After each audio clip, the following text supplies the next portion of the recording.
아침에 읽는 어젯밤 미 증시 이야기 종목 브리핑으로 시작해봅니다. 뉴욕 증시는 연준의 금리 인하 발표 이후 급락세로 전환했습니다. 나스닥 지수는 3.56% 하락하면서 19,393포인트에서 마감을 했습니다. S&P 500 지수도 2.95% 하락하며 5,872포인트로 마감을 해주었고요. 다우존스 지수는 2.58% 하락하며 42,327포인트로 112포인트 이상 하락하며 마감을 했습니다. 미국의 연방준비제도 페드의 12월 회의 결과는 예상대로 금리 인하였습니다. 25bp 인하를 통해 기준금리를 4.25%포인트에서 4.5%포인트로 책정했습니다. 하지만 내년의 금리 인하는 기존의 4회에서 2회로 줄였는데요. 인플레이션이 2% 목표치 위에 머물 수 있다는 우려를 보이면서 금리 인하에 보다 신중한 태도를 보였습니다. 시장은 이런 연준의 발표에 크게 요동치는 모습이었습니다. 다우존스 지수는 1,200포인트 넘게 폭락하면서 결국 10거래일 연속 하락세를 면치 못했습니다. 오늘은 FOMC 회의 결과 발표와 함께 전반적으로 시장이 가파른 상승세를 멈추고 뒷걸음질하는 모습입니다. 미 10년물 국채금리는 4.514%로 2.94% 상승하면서 치솟았습니다. 필라델피아 반도체 지수는 3.85% 하락했습니다. 4,971포인트에서 마감을 해주었고요.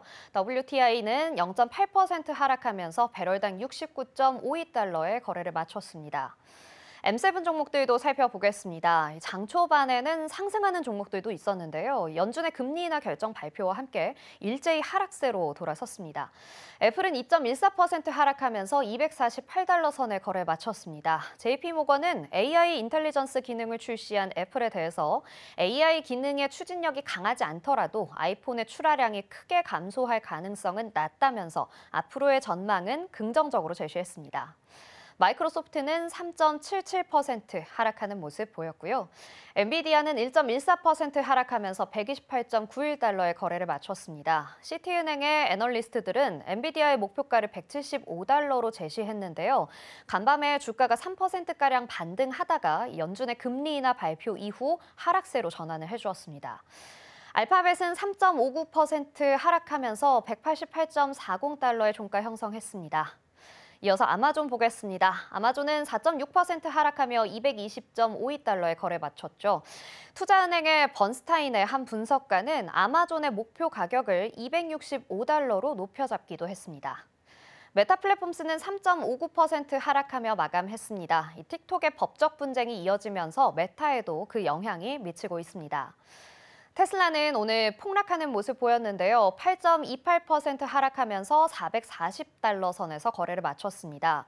하지만 베어드는 테슬라의 목표 주가를 올려잡았습니다. 테슬라의 주식이 지난 6개월 동안 159% 급등하면서 놀라운 상승세를 보이고 있는데요. 하지만 오늘은 시장의 흐름에 차익 실현 매물이 크게 출회됐습니다. 이어서 투데이 핫스탁입니다. 첫 번째 종목은 자빌입니다. 7.26% 상승하며 143.69달러로 종가 형성했습니다.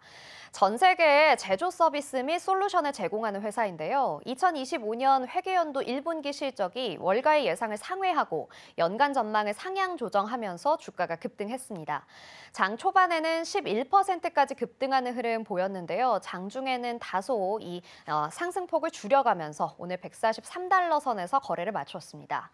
팩트셋은 주당 1.88달러와 66억 1천만 달러에 불과할 것으로 예상을 했었는데요. 자빌은 1분기 매출이 69억 9천만 달러, 그리고 주당 2달러의 핵심 수익을 기록했다고 밝혔습니다. 이어서 시그나입니다. 시그나는 6.33% 상승했습니다.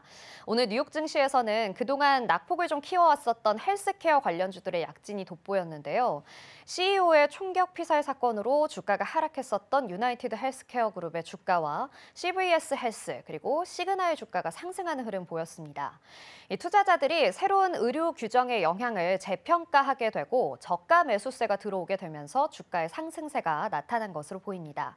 투자사 미즈호는 약국 혜택 관리자라고 불리는 PBM, 약물 공급망 중개업체들을 대상으로 하는 법안이 우려했던 것보다 덜 엄격하고 2028년까지는 발효되지 않기 때문에 이 업계가 조정할 시간이 충분하다고 강조를 했습니다. 이 법안을 시장에서 장기적으로 소화해내면서 우려감이 좀 줄어들고 주가의 반등이 일어났다는 분석입니다. 마지막으로 리비안입니다. 11.16% 하락하는 모습 보였는데요. 베어드는 2025년 전기차 시장의 주가를 끌어올릴 만한 모멘텀이 좀 제한적이고 수요 환경이 예상보다 약하다는 이유로 리비안의 목표 주가를 18달러에서 16달러로 낮춰 잡았습니다. 주가는 이후에 약 12% 가까이 하락했죠. 베어드는 리비안의 장기적 전망에 대해서는 긍정적인 입장을 유지하고는 있지만 2025년에는 촉매가 거의 없고 앞으로 EV 판매가 부진할 것이라는 입장을 밝혔습니다.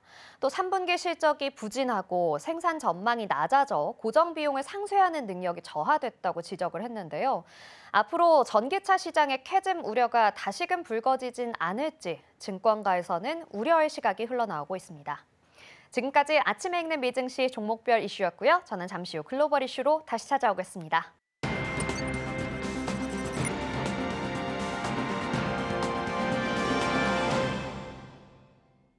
오늘 아침 빼놓을 수 없는 글로벌 이슈 쉽게 읽어드립니다. 아침에 읽는 어젯밤 미증시 이야기 어떤 이슈들이 있었는지 함께 살펴보겠습니다.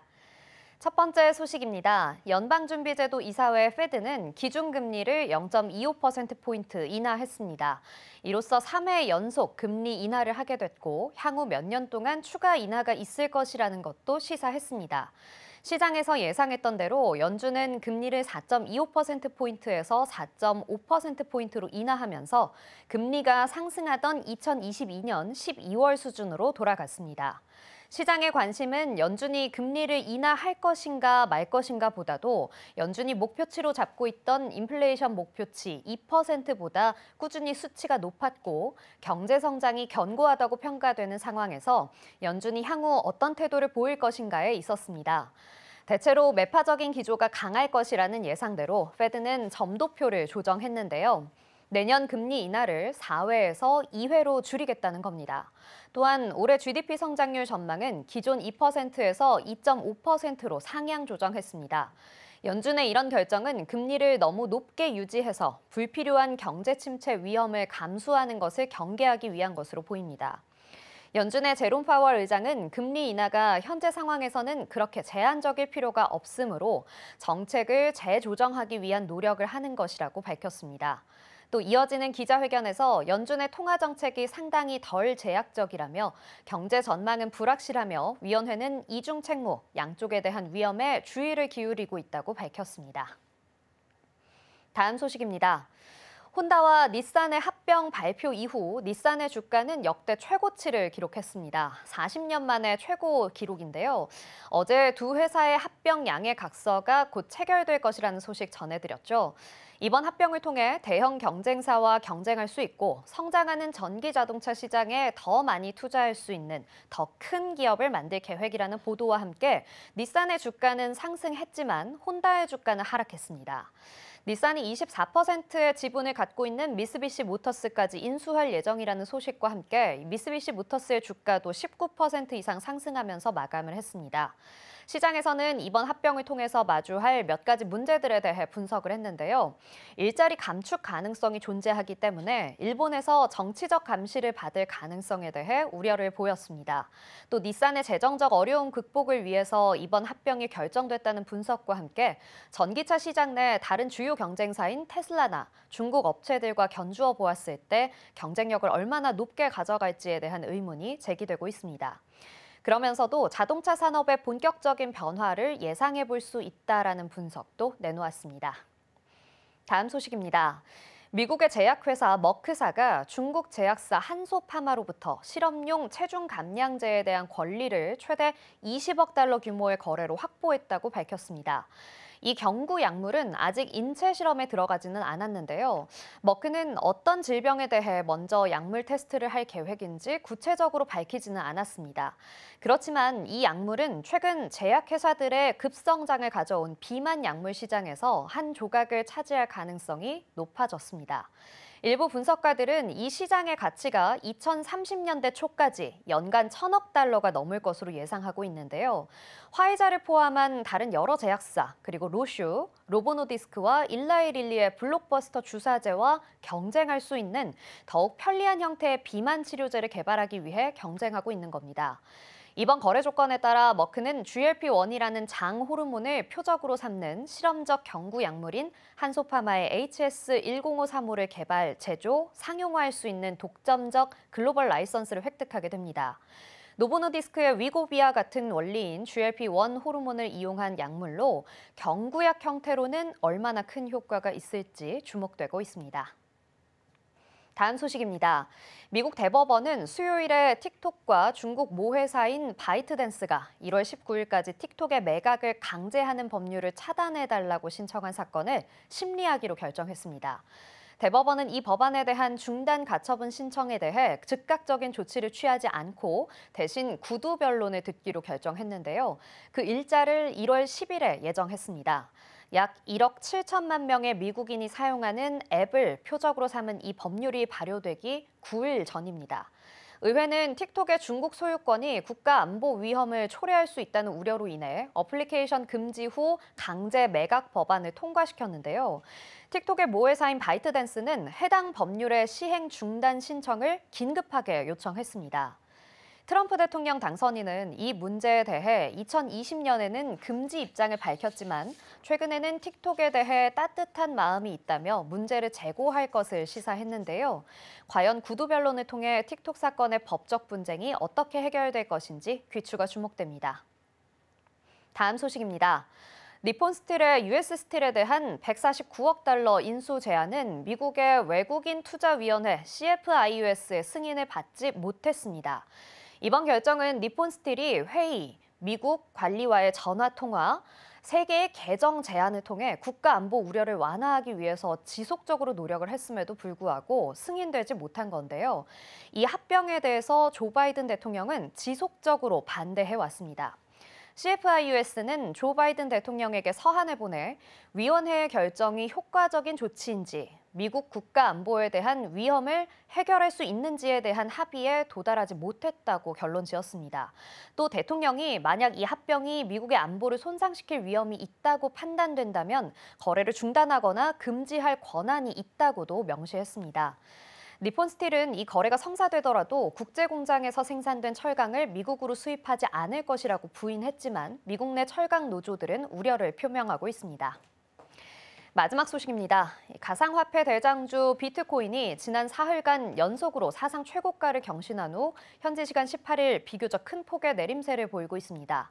미 가상화폐 거래소 코인베이스에 따르면 미 동부 시간으로 이날 낮 12시 51분 비트코인 한 개당 가격은 24시간 전보다 2.52% 내린 10만 4,719달러에 거래됐습니다. 전날 기록했던 사상 최고가 10만 8,300달러대와 비교하면 4%가량 하락한 건데요. 이날 가격은 10만 달러 근처까지 하락하면서 불안한 모습을 보이기도 했습니다. 블록체인 분석 플랫폼 크립토칸트에 따르면 미국 기반 수요가 이 가격 급등을 뒷받침하지 못했다면 중기적인 상승 모멘텀에는 근본적인 약점이 있을 수 있다고 지적했습니다. 이런 전망이 나오게 되면서 시장에서는 신중한 투자를 권고하고 있습니다.